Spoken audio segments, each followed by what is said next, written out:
নমস্কার বন্ধুরা, কেমন আছেন সবাই? তুলির কথার আরও একটা নতুন ব্লগে আপনাদের সবাইকে স্বাগত জানাই। আজকে সানডে আর সানডে ইজ ফান্ডে। তবে আমরা আজকে ফানও বটে, পুজো দেওয়াও বটে। যাচ্ছি একটুখানি 108 শিব মন্দির, বর্ধমানের অনেক পুরনো একটা মন্দির। তো কালকেই যাবার প্ল্যান ছিল, মানে আগামীকাল সোমবার, শ্রাবণ মাসের প্রথম সোমবার, কিন্তু কালকে ওখানে প্রচুর ভিড় হবে। তো সেই জন্য কালকে ভিড়টা এড়াতে আমরা যাচ্ছি আজ ওখানে ঘুরে আসবো, পুজো দিয়ে আসবো, তারপর কালকে বাড়িতে আর বাড়ির সামনে যে কোনো মন্দিরে শিব ঠাকুরের পুজো করব। চলুন তাহলে আমরাও ঘুরে আসি, ঠাকুরের পুজো দিয়ে আসি, আর আপনাদেরকেও একবার দেখিয়ে নিয়ে আসি আমাদের এখানের 108 শিব মন্দির। বেরিয়ে পড়েছি আমরা 3 পুরুষ আমার দুপাহিয়ে কি গাড়ি নিয়ে, মানে আমার স্কুটিতে আমার মা, আমি আর আমার মেয়ে। হলো না 3 পুরুষ। এখন যে রাস্তা দিয়ে আমরা যাচ্ছি আর আপনাদেরকে নিয়ে যাচ্ছি, এখনও পর্যন্ত আমার দেখা এটাই হলো বর্ধমানের সেরা রাস্তা। যখন প্রচণ্ড গরম করে তখন এই জায়গায় এলে কিন্তু অনেকখানি ঠান্ডা বোধ হয়, মানে শীতল বোধ হয়, কারণ এই জায়গাটায় এতটাই গাছপালা, একদম মনোরম পরিবেশ থাকে সবসময়তেই। এই রাস্তাতেই এক বন্ধু আরেক বন্ধুর হাতে হাত রেখে একসঙ্গে পথ চলে শুরু করেছে তাদের প্রেম কাহিনী। এটা হলো বর্ধমানের গোলাপবাগ। যারা বর্ধমান থেকে আমার ভিডিও দেখছেন তারা নিশ্চয়ই এই রাস্তাটা সম্বন্ধে জানেন। আমরা এসে গেছি এখন মন্দিরের সামনাসামনি।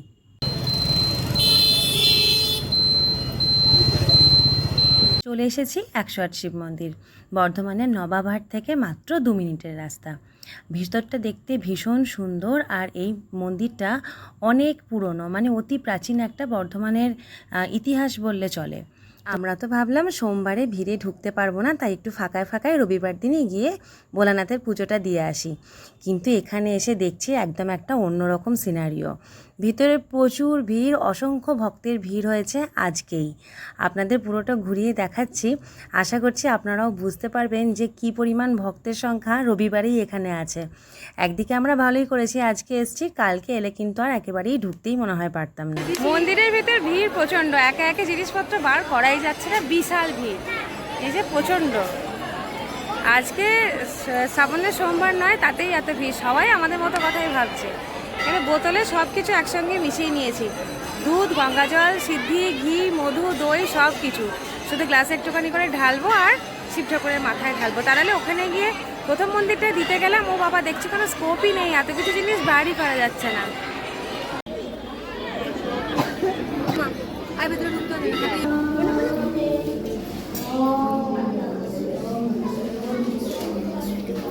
ওম নমঃ শিবায়, ওম নমঃ শিবায়, ওম নমঃ শিবায়, ওম নমঃ শিবায়, ওম নমঃ শিবায়।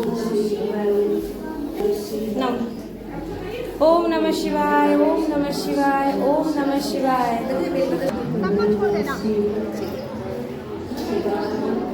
ওম নমঃ শিবায়, ওম নমঃ শিবায়, ওম নমঃ শিবায়। এই 108 শিব মন্দির অনেকখানি জায়গা জুড়ে অবস্থিত। ওই যে মেন গেট দিয়ে ঢুকলাম, মেন গেট দিয়ে ঢুকে সামনে পাশাপাশি দুটো দিঘি পড়ে, সেই দিঘির চতুর্দিকে ঘিরে আছে এরকম শিব ঠাকুরের মন্দির। আর প্রত্যেকটা মন্দিরের উপরে শিব ঠাকুরের অন্য অন্য রূপের নামও লেখা আছে। এই যে এখানে একটা দিঘি, এই দিঘি থেকে জল তুলে নিয়ে গিয়েও ঠাকুরের মাথায় দেওয়া যায়। আর এইরকমই আরও একটা দিঘি আছে ঠিক এটার পাশেই, মাঝখান দিয়ে একটা ছোট রাস্তা করে দেওয়া আছে ওই পার থেকে এই পারে আসার জন্য।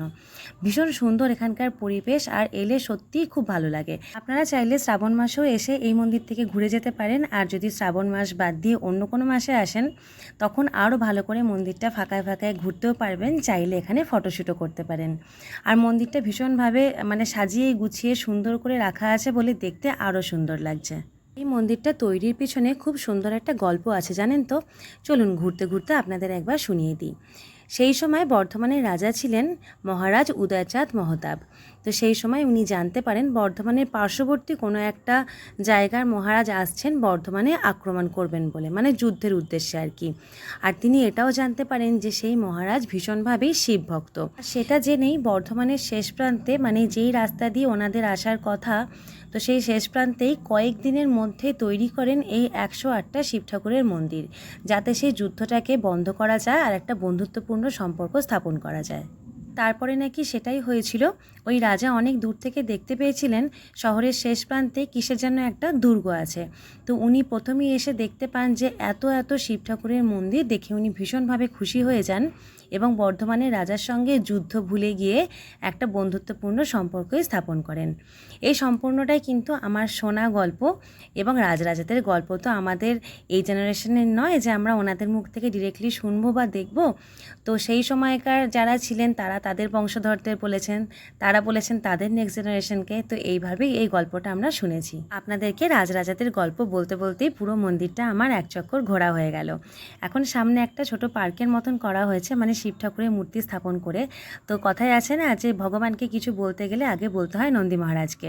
তো মা সেই জন্যই নন্দী মহারাজের কানে কানে নিজের মনোবাঞ্ছা বলছেন, মনস্কামনা করছেন আর কি। আর সামনেই আছেন মহাদেবের মূর্তি।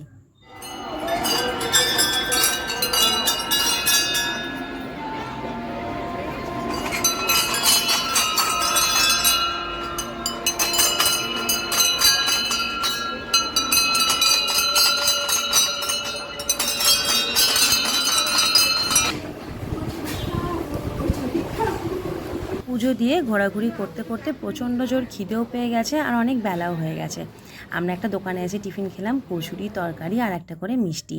তারপর ওখান থেকে চলে এলাম বর্ধমান জুলজিক্যাল পার্ক।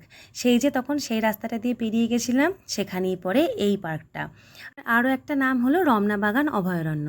তো যাই হোক না কেন, এখান থেকে কদিন ধরেই ফ্রিতে গাছ ডিস্ট্রিবিউট করা হচ্ছিল। তো আমি এলাম একদম লাস্ট দিনে, আর কোনো ফলের গাছ পেলামই না। দুটো জারুল গাছ নিয়ে এখন বাড়ি যাচ্ছি। সকাল থেকে বেরিয়ে পুজো দিয়ে বাড়ি ফিরতে বেজে গেল 12টা। পুজোই দিয়েছি, কিন্তু এসে এত টায়ার্ড লাগছে, মনে হচ্ছে আর কিছু করবো না, খাওয়া দাওয়াও করবো না, শুয়ে ঘুমিয়ে পড়ি। আর ওই যে গেলাম গাছ আনতে, আমি গেছি একদম লাস্ট দিনে, মানে আজকেই লাস্ট গাছ দেওয়া হবে আর কি। কদিন ধরে দিয়েছে, একটাও ফলের গাছ পেলাম না। শুধু এই রেন ট্রি আছে, মেহগিনিও শেষ হয়ে গেছে, শিশু গাছ আছে, আর বোধহয় সোনাঝুরি গাছ আছে, তেঁতুল, কৃষ্ণচূড়া, রাধাচূড়া, এই সমস্ত। তো অত বড় বড় গাছগুলো আর কোথায় বসাবো, দিয়ে দেখলাম যে জারুল ছিল। তো জারুল গাছটা আমি যখন কলকাতায় থাকতাম তখন আমার ঠিক মানে আমি থাকতাম দোতলায়, আমার রান্নাঘরের বাইরেতেই দেখা যেত যে গাছটা আছে। আর কোন একটা সিজন যেন আমার ঠিক খেয়াল হচ্ছে না, খুব সুন্দর ফুল হতো। তো সেটা মনে পড়লো বলেই, একটু পার্পল কালারের ফুলগুলো, সেটা মনে পড়লো বলেই আমি দুটো জারুল গাছ নিয়ে এসেছি। দেখবো যেখানে বসানো যায়। মিনিমাম 5টা নেওয়া যেত, কিন্তু 5টা আর কি নেবো, এই গাছগুলো এনে বসাতে পারবো না, শুধু শুধু নষ্ট করার থেকে না আনাই ভালো। আর যারা নেবে নিতে পারবে। ব্যাস বাড়ি ঢুকলাম, আর এসে অঝরের বৃষ্টি পড়ছে। গাড়িটাকেও ঘর ঢোকাতে পারিনি, বৃষ্টি তার মধ্যেই নেমে গেল। তার মধ্যে আমার একটা পার্সেল এসে দাঁড়িয়েছিল, সেটাকে নিলাম। ওইসব করতে করতে গাড়িটাকে আর ঢোকানো হয়নি। আর এসে এখন বসেছি একটুখানি চা নিয়ে, কারণ সব কিছুর পরে একটুখানি চা তো আমাদের লাগবে না। এই হচ্ছে আমার দুধ চা, সঙ্গে দুটো দু রকমের বিস্কুট, একটা মারি বিস্কিট আর একটা এটা কালকে নিয়ে এসেছি কোকোনাট ফ্লেভারের, বেশ ভালোই খেতে। চলুন তাহলে চাটা খাওয়া যাক। এই যে গাছটা কালকে যেটা নিয়ে এলাম, সিঙ্গোনিয়াম, বেশ ভালো লেগেছে আমার দেখতে। কাঁচের গ্লাসটা জানলার মধ্যেই রেখে দিয়েছি, জানলা শোভা বর্ধন করছে গাছটা। বৃষ্টির পরে অর্ণা খেলছে ছাদে, কি নিয়ে খেলছে দেখবেন, দেখা একবার বেটু কি নিয়ে খেলছিস। ধুতে হবে কেন, ছুটছিস বারবার। ওই হোলির সময় যেমন আমরা বেলুনের মধ্যে সেই ইয়ে ঢোকাই, রঙগুলো ঢোকাই, সেরকম নাকি নিয়ে আয় নিয়ে আয়।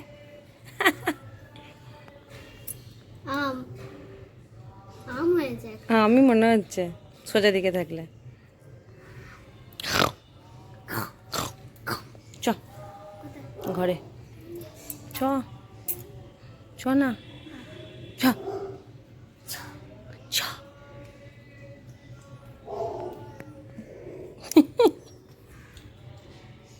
ছোট দেখি ফাটে কিনা, ছোট ছোট ফাটছে না তো, ওইভাবে ছড়িয়ে না, ধাপাং করে ফেলতে হয় মাটির দিকে, তবে ফাটে। ফাটা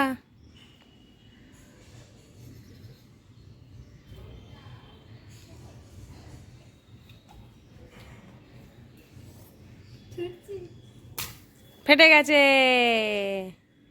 হ্যাপি হোলি।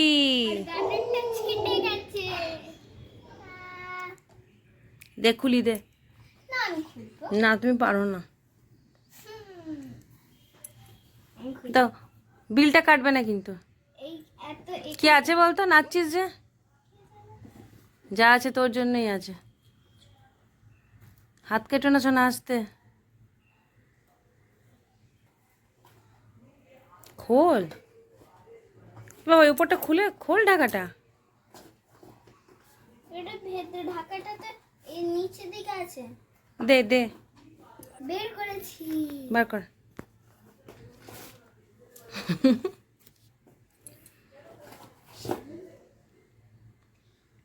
কি এটা? কোকোনাট তেল। কি লেখা আছে পড়। কোনটা? ওই লেখাগুলো কি লেখা আছে? COCONUT coconut. তারপরে EXTRA extra. Extra VIRGIN vanilla hat virgin. Virgin oil. দে। মানে কিছু আছে কিছু। কোকোনাট এক্সট্রা ভার্জিন অয়েল, এটা তোর জন্যই নিয়েছি বেটু। বেটু বলছে বড় বড় চুল রাখবে যাতে স্ক্যাল্প আর হেয়ার দুটোই হেলদি থাকে, সেই জন্য। তার সাথে যদি বেটুর মায়েরও চুলটা একটু ভালো হয় তো বেটুর মাও একটু মেখে নেবে। কিছুই নাই আর। আর আবার কি থাকবে? অনেকের কাছে শুনি যে ভার্জিন কোকোনাট অয়েল লাগানো ভালো বাচ্চাদের স্কিনে, চুলে বা বড়দের জন্য ভালো। অনেক দিন থেকে শুনে এই প্রথম নিলাম, কীরকম রেজাল্ট হবে তারপর দেখবো যে আবার পরেরটা নেব কিনা। মামা পড়ে যাবে, ওটা সিল প্যাক আছে প্লাস্টিক দিয়ে। দাও, হাতে লেগে যাবে বেটা। কিন্তু ডেটটা এখানে আছে ডিসেম্বর 24 থেকে নভেম্বর 26। আচ্ছা আচ্ছা, ডিসেম্বর 24 মানে ওই 25-এর থেকে একটুখানি আগে। ঠিকই আছে, ভালো যদি কাজ হয় তাহলে তো আর রাখা থাকবে না, ইউজই হয়ে যাবে, শেষই হয়ে যাবে। মেখে দেখবো, তারপর আপনাদের রেজাল্টটা জানাবো।